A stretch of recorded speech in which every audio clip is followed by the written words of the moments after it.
En primer lugar, creo que conviene hacer una introducción a la época en la que vive Sócrates. Creo que merece la pena plantear un poco la problemática a raíz de la cual él va a desarrollar su filosofía.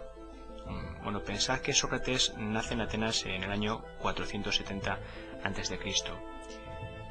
Estamos en una época en la que, bueno, pues la filosofía como tal, como saber, es relativamente reciente. Los filósofos anteriores a Sócrates, se llaman presocráticos, pues habían tenido como inquietud fundamental, como pregunta filosófica básica, pues la reflexión acerca de la naturaleza. Recordemos que la pregunta con la que empieza la filosofía es la pregunta por el arjé de la physis, por el principio de la naturaleza, es decir, cuál es esa sustancia, o si queréis, esa esencia, que es el origen de todo, que ha dado lugar a todo lo que existe.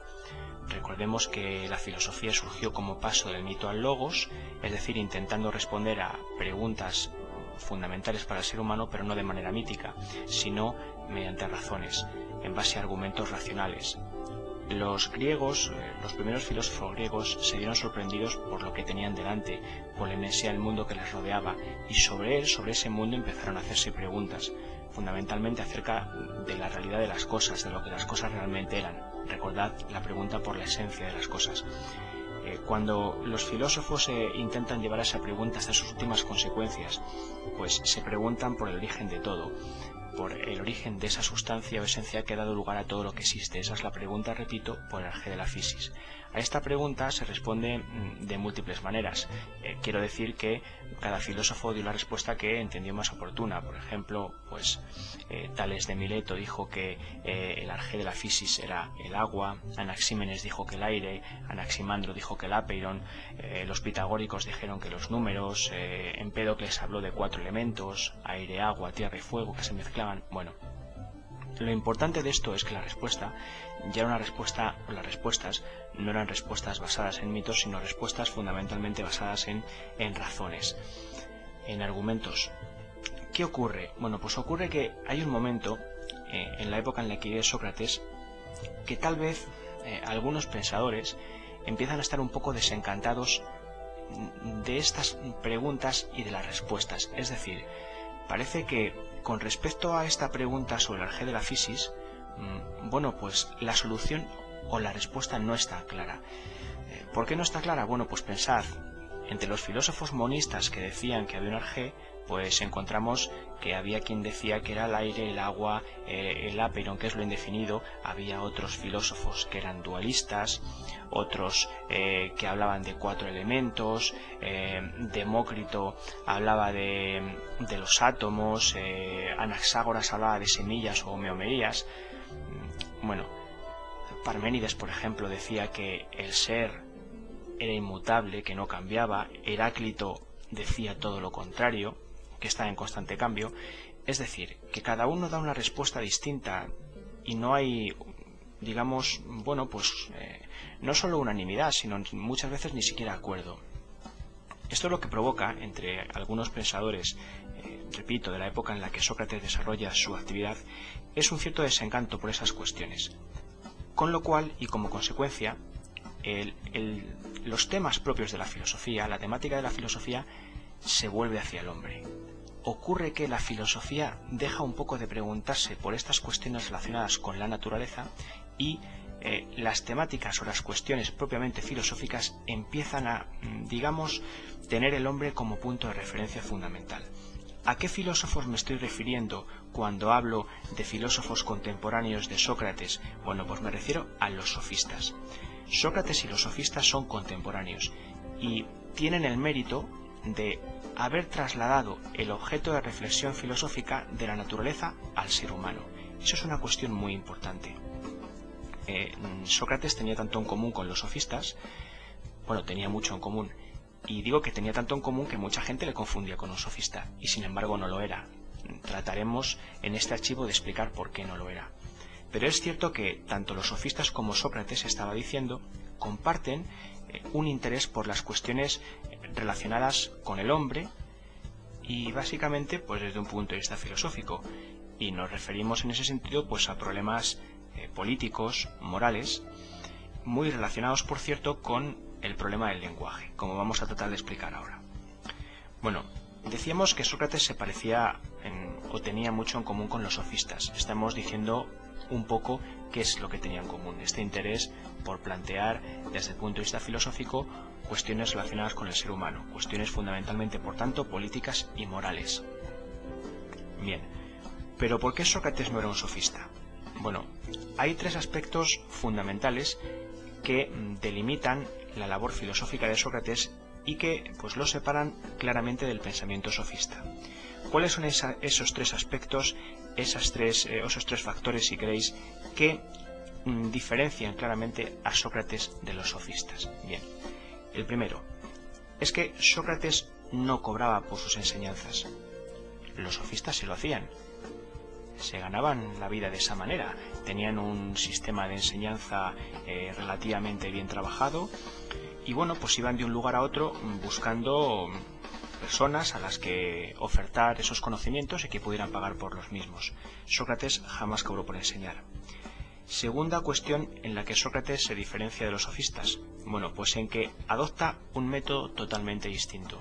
El método de enseñanza de Sócrates y de los sofistas es radicalmente diferente. Bueno, ¿por qué? Los sofistas tenían por costumbre pues pronunciar largos discursos cuando enseñaban y además utilizar textos de poetas o escritores antiguos. Sócrates no estaba de acuerdo con ninguna de estas dos formas de enseñar.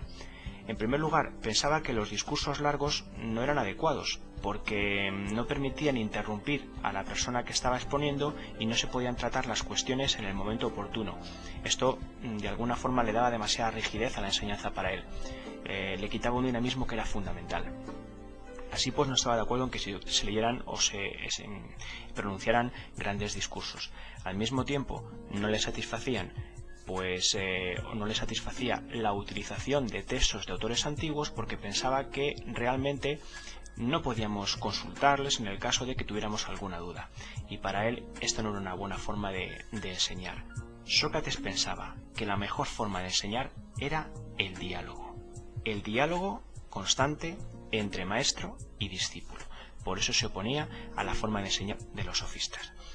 Y en tercer lugar, recordad que llevamos dos razones por las que Sócrates se oponía a los sofistas o se diferenciaba de ellos. En primer lugar, no cobra por sus enseñanzas. En segundo lugar, adopta un método totalmente distinto. Pues la tercera razón es que a esas cuestiones político-morales que hemos dicho que planteaban tanto unos como otros, pues Sócrates le da una solución diferente, una solución nueva. Es decir, que su respuesta a los problemas éticos y morales, incluso políticos, es radicalmente distinta a la respuesta que dan los sofistas. Bien, desarrollar un poco estos tres puntos, sobre todo los dos últimos, es lo que nos va a dar pues un conocimiento más o menos básico del pensamiento de Sócrates. El primer punto parece bastante claro, ya os lo he explicado. Sócrates no cobra por enseñar. Los sofistas se desplazaban de un lugar a otro buscando gente a la que ofertar ese tipo de conocimientos, muy interesantes para la época, porque los conocimientos que ofertaban los sofistas eran conocimientos de política, de derecho, de moral, también retórica, es decir, saber expresarse en público, saber hablar bien. Y esto era muy interesante porque en una sociedad en la que un sistema político muy importante era la democracia, si tú sabías expresarte, si tenías una retórica, una forma de hablar, un discurso que fuera capaz de convencer, pues podías llegar a puestos importantes en política y por tanto ese conocimiento que los sofistas ofertaban pues era demandado y tenía sus clientes y pues así se ganaban la vida ellos, cobrando por esas enseñanzas. Sócrates no cobraba por enseñar, su objetivo era otro. Como vais a ver, su objetivo no era enseñar ni siquiera a hablar, ni que se manejara muy bien el lenguaje como arma de convencimiento. Sócrates tenía otros objetivos, que era buscar la verdad, enseñar a los discípulos a buscar o a transitar ese camino que nos iba a dar el conocimiento de la verdad, y por tanto para Sócrates el lenguaje no tenía que ser arma de convencimiento sino arma de conocimiento sobre todo. Así pues, Sócrates no cobra por enseñar. Segundo asunto, el método de Sócrates hemos dicho que es un método radicalmente distinto, porque ni cree que sean buenos los discursos largos, ni tampoco la lectura de autores antiguos. Para él lo fundamental es el diálogo. Bueno, y ese diálogo, para Sócrates, consta de dos momentos fundamentales. Esos dos momentos fundamentales son la ironía y la mayéutica. Es decir, el profesor y el discípulo entablan un diálogo sobre la cuestión a enseñar. En una primera parte, o en un primer momento de ese diálogo, que es la ironía, el profesor va a hacer preguntas al alumno de tal forma que el alumno se dé cuenta de que no sabe lo que sí creía saber. Esa es la primera parte, la ironía. Recordad esa frase por la que Sócrates, bueno, pues de alguna forma ha pasado a la historia, ¿no? Solo sé que no sé nada. Esa es un poco la frase que resume el espíritu de esta primera parte del método. Vamos a ser conscientes, en primer lugar, de que no sabemos lo que sí creíamos saber. Pongamos un ejemplo. Imaginemos que paseamos por las calles de Atenas y nos encontramos a Sócrates. Sócrates, rodeado de sus discípulos, bueno, pues nos para y nos pregunta: hombre, Eutifrón, vamos a suponer que tenemos un nombre griego y que es Eutifrón, por ponernos un poco pues en ambiente o en situación. Nos pregunta Sócrates: Eutifrón, ¿qué es la piedad? Bueno, nosotros en principio quedamos un poco sorprendidos porque la pregunta no parece difícil. Así, en principio todos sabemos lo que es la piedad, ¿no? Y, por ejemplo, le respondemos a Sócrates: hombre, Sócrates, pues la piedad es encontrarse un niño que está enfermo y llevarle al médico. Bueno, y entonces Sócrates se nos quedaría mirando y nos respondería: bien, pero piensa que yo no he pedido que me expliques lo que es un acto piadoso, he pedido que me expliques lo que es la piedad. Entonces nosotros volveríamos a intentarlo y diríamos: bueno, la piedad es, bueno, pues no ser muy duro con mis semejantes cuando cometen un error.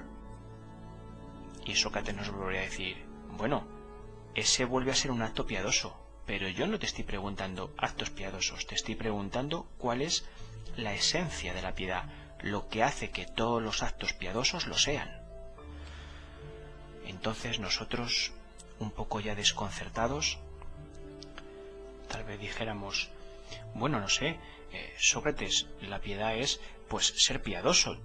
Todo el mundo sabe lo que es ser piadoso, ayudar a los demás. Entonces Sócrates volvería a decir: sí, pero piensa que estás utilizando el mismo término con el que queremos o que estamos tratando de definir. La piedad es ser piadoso, pero estás diciendo lo mismo sin aclarar qué es la piedad. Entonces nosotros, un poco desconcertados, pareceríamos reconocer que al final no sabemos algo que sí pensábamos saber, que es la piedad. No hemos podido definirlo. Esa es la ironía, la primera parte del método.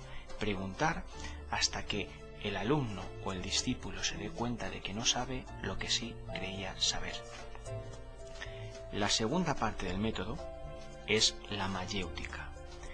La mayéutica consistía en hacer preguntas al alumno, seguir haciendo preguntas, pero de tal forma que éste encuentre ahora la respuesta a las preguntas que estamos buscando.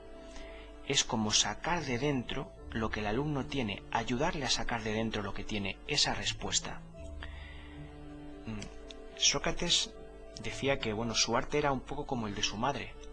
Su madre era comadrona, ayudaba a nacer a los niños. Sócrates decía que él ayudaba a nacer la verdad que está dentro de los hombres.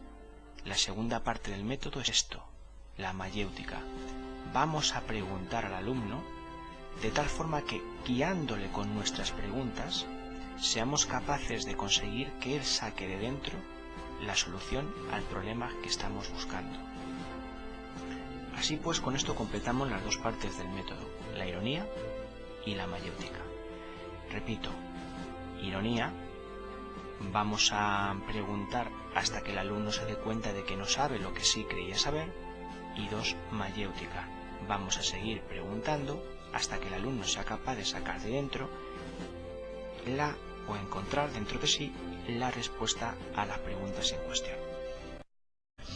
Tales de Mileto dijo que el arjé de la fisis era el agua, Anaxímenes dijo que el aire, Anaximandro dijo que el apeiron, los pitagóricos dijeron que los números, Empédocles habló de 4 elementos, aire, agua, tierra y fuego, que se mezclaban. Bueno, lo importante de esto es que la respuesta ya era una respuesta, o las respuestas no eran respuestas basadas en mitos, sino respuestas fundamentalmente basadas en razones, en argumentos. En primer lugar, creo que conviene hacer una introducción a la época en la que vive Sócrates. Creo que merece la pena plantear un poco la problemática a raíz de la cual él va a desarrollar su filosofía. Bueno, pensad que Sócrates nace en Atenas en el año 470 a.C. Estamos en una época en la que, bueno, pues la filosofía como tal, como saber, es relativamente reciente. Los filósofos anteriores a Sócrates, se llaman presocráticos, pues habían tenido como inquietud fundamental, como pregunta filosófica básica, pues la reflexión acerca de la naturaleza. Recordemos que la pregunta con la que empieza la filosofía es la pregunta por el arjé de la fisis, por el principio de la naturaleza, es decir, cuál es esa sustancia, o si queréis, esa esencia, que es el origen de todo, que ha dado lugar a todo lo que existe. Recordemos que la filosofía surgió como paso del mito al logos, es decir, intentando responder a preguntas fundamentales para el ser humano, pero no de manera mítica, sino mediante razones, en base a argumentos racionales. Los griegos, los primeros filósofos griegos, se vieron sorprendidos por lo que tenían delante, por la inmensidad del mundo que les rodeaba, y sobre ese mundo empezaron a hacerse preguntas, fundamentalmente acerca de la realidad de las cosas, de lo que las cosas realmente eran. Recordad la pregunta por la esencia de las cosas. Cuando los filósofos intentan llevar a esa pregunta hasta sus últimas consecuencias, pues se preguntan por el origen de todo, por el origen de esa sustancia o esencia que ha dado lugar a todo lo que existe. Esa es la pregunta, repito, por el arjé de la fisis. A esta pregunta se responde de múltiples maneras. Quiero decir que cada filósofo dio la respuesta que entendió más oportuna. Por ejemplo, pues